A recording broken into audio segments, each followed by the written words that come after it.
Ikan gabus memang dikenal sebagai bahan utama empek-empek Palembang. Tapi belakangan jenis ikan tawar naik kelas sebagai ikan hias. Tak main-main, harganya puluhan juta rupiah, setara harga motor sport.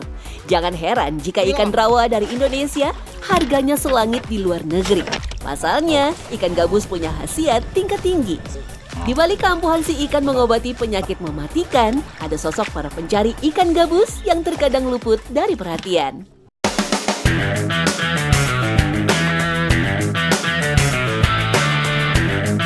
Produksi ikan gabus tertinggi di Indonesia berasal dari Sumatera Selatan.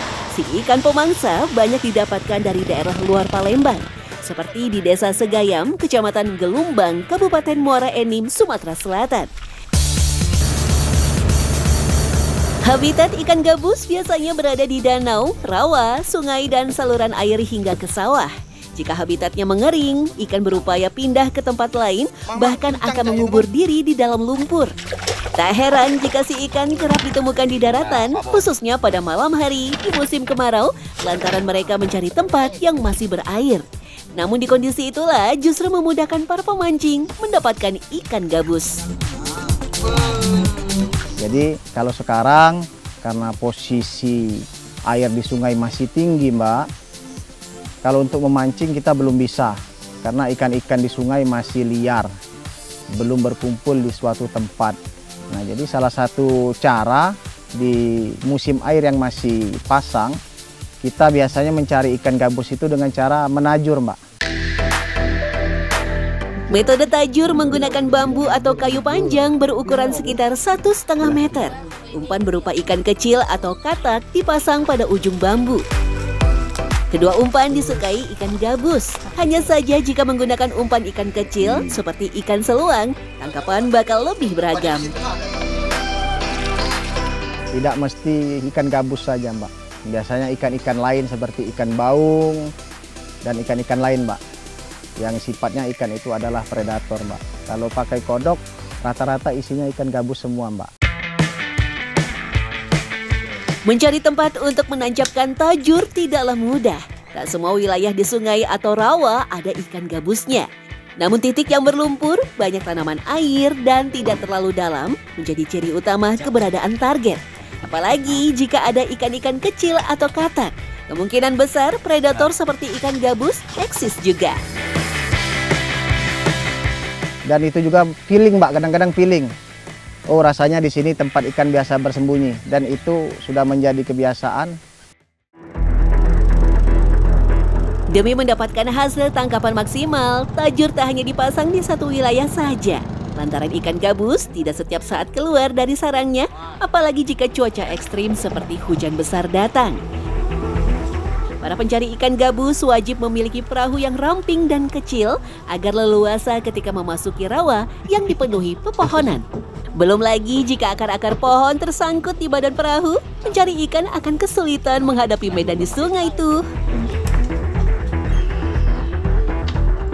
Yang jenis masuk-masuk rawang, nah itu susah. Mengeluarkan tenaga untuk masuknya. Nah, dayungnya kurang ini, tidak bisa ini. Kita nak pakai satang kan, mengeluarkan tenaga. Kejadian tak diinginkan juga pernah dialami Rustam. Perahunya karam karena terkena batang pohon. Sedang nyari ikan, kena tunggul kan, tebuk perahu, karam. Sekitar jam 12 malam itu, karam perahu. Nyari tebing, nyari ibarat yang pinggiran. Perahu tinggal 2 jam nunggu ada orang lewat kan. Nunggunya di pinggir tebing aja, jajak saya ini kan airnya. Sendiri. Beruntung Rustam bisa berenang di sungai yang memiliki kedalaman 7 meter. Perahu juga bisa diselamatkan meskipun beberapa barang miliknya hanyut terbawa aliran sungai. Kendala bekerja di alam bebas bukan hanya sekedar dari cuaca dan medan saja. Siapa sangka hambatan di luar nalar seperti dari gangguan goib justru kerap terjadi.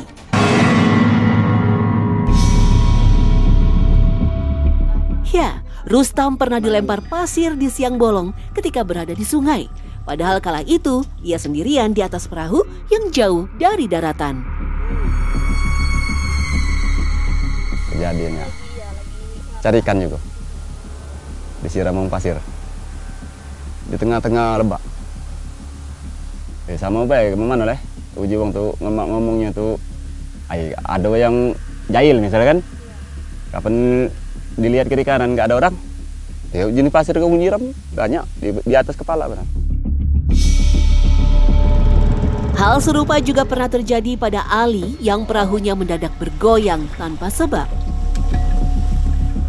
Ada yang perahunya goyang, kadang-kadang ada yang seperti melempar pasir, biasa itu Mbak. Jadi kepala ini pasir semua Mbak.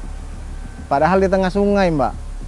Jadi ya namanya kita mau nggak mau harus meneruskan pencarian kita. Jadi ya kita jalan terus saja Mbak, dan positif, berpikiran positif.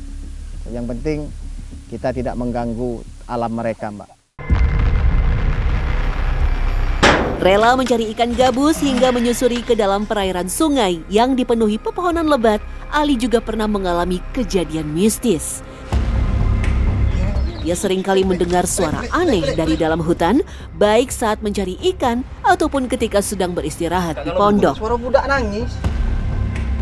Kadang-kadang kita mendengarkan suara-suara aneh Mbak, seperti suara jeritan, seperti suara bayi menangis. Nah itu kalau kita posisi mencari ikan gabusnya atau memasang tajur pada malam hari Mbak. Sering Mbak seperti itu Mbak. Para pencari ikan gabus bukan sekedar pemancing biasa. Keberhasilan datang tidak mudah. Namun dengan alat pancing sederhana, mereka terus menyusuri sungai menanti momen ketika gabus menyambut umpan.